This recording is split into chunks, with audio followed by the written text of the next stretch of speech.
विपक्ष लगातार भारतीय जनता पार्टी को सांप्रदायिक होने का उन पर एक दावा ठोकती है, लेकिन कहीं ना कहीं आज भारी समर्थन आपको मिल रहा है, उसको लेकर आप क्या कहेंगे? देखिए, कांग्रेस की क्या बात करनी है। इस देश के टुकड़े जो किए हैं वो कांग्रेस ने किए हैं। कांग्रेस ने इस देश को जात पात धर्म जाति पर बांटकर राज किया। कांग्रेस जो है वो एक परिवार की पार्टी है। वो नेहरू जी से शुरू होती है और प्रियंका वाड्रा तक आ रही है। कांग्रेस ने हमेशा देश का राज उनके हाथ में रहे, उसके लिए हिंदू को मुसलमान से, पहाड़ी को गुज्जर से, हर धर्म और हर जात पात को उन्होंने लड़ाकर अपनी जो है वो सरकार बनाते हैं। लेकिन मैं ये कहना चाहता हूँ, आप देखिए इस समय धनौर इंडिया के अंदर इस समय सैकड़ों हमारे सीनियर पॉलिटिकल लीडर्स अलग अलग पार्टियों से रिजाइन देकर आज उन्होंने भारतीय जनता पार्टी का दामन थामा है। माननीय प्रधानमंत्री नरेंद्र भाई मोदी जी की नीतियों का समर्थन किया है और एक जन सैलाब जो है आज धनौर इंडिया के अंदर आप देख रहे हैं। देखिए कि यहाँ मेरे इस समय देखेंगे किस ढंग से मेरे बुजुर्ग भाई भी मेरे इस समय साथ खड़े हैं और 300 से ज्यादा इस समय संख्या में यहाँ पर सारे लोग 2 घंटे से यहाँ पर बैठे हुए हैं। मैं आपको बताना चाहूंगा कि भारतीय जनता पार्टी ही एक ऐसी पार्टी जो हर समाज और हर वर्ग का ध्यान रखती है। मैं पूछना चाहता हूं कांग्रेस से, क्या कसूर था गुज्जर बकरवाल समाज के बच्चों का कि इंटर डिस्ट्रिक्ट रिक्रूटमेंट बैन करके आपने उनकी हजार उनके बच्चों की नौकरियां खाई? कारण बताइए आप।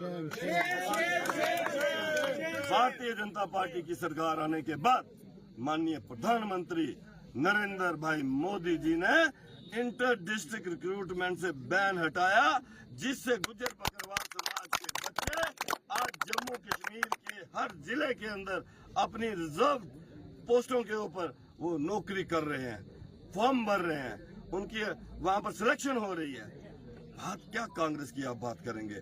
35 साल से पहाड़ी कबीले के लोग गली गली कूचे कूचे जाकर अपनी पहचान ढूंढ रहे थे और 35 सालों से कांग्रेस और नेशनल कॉन्फ्रेंस ने उनके साथ क्रिमिनल इंजस्टिस किया। भारतीय जनता पार्टी ही है जिन्होंने पहाड़ी कबीले के साथ इंसाफ करते हुए उनको पहचान दी और एसटी का दर्जा दिया। कौन सी बात है? राजौरी और पुंछ में के हमारे नौजवान और उसमें ज्यादा नौजवान मुस्लिम समाज के खाड़ी के देशों में जाते हैं। कांग्रेस और नेशनल कॉन्फ्रेंस में पूछना चाहता हूं, क्या राजौरी के अंदर आपने यहाँ पर वो ऑफिस खोला जहाँ पर उनका वीजा बन सके, जहाँ उनका पासपोर्ट बन सके? ये भारतीय जनता पार्टी ही है कि आज से 6-7 साल पहले यहाँ पर पासपोर्ट ऑफिस खोला गया। राजौरी और पुंछ का हमारा मुस्लिम समाज का बच्चा, उसको अब जम्मू जाने की जरूरत नहीं है, राजौरी में ही उनका पासपोर्ट वीजा बन। मैं पूछना चाहता हूँ नेशनल कॉन्फ्रेंस से, आप कौन से 370 और 35A की बात करते हो? जब NDA 1 की सरकार थी और दिल्ली में अटल बिहारी वाजपेयी प्रधानमंत्री थे, आपके सुपुत्र अमर अब्दुल्ला साहब उस समय अटल जी और अडवाणी जी की गोद में बैठकर राजनीति सीख रहे थे और केंद्र में मंत्री थे। और उस समय NDA 1 ने पोटा कानून लाया था, प्रिवेंशन ऑफ टेररिज्म एक्ट। आप गूगल ढूंढ लीजिए, सर्च करिए कि 370 और 35 से उस समय फारूक अब्दुल्ला साहब को और अमर अब्दुल्ला साहब को नजर नहीं आया। पहली स्टेट जिसमें पोटा कानून लागू हुआ वो जम्मू कश्मीर था। उस समय आपको याद नहीं है?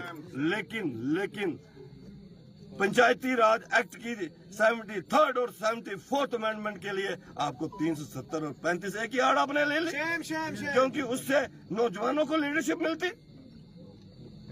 आज DDC, BDC, सरपंचों के इलेक्शन और इससे नई लीडरशिप तैयार हुई है।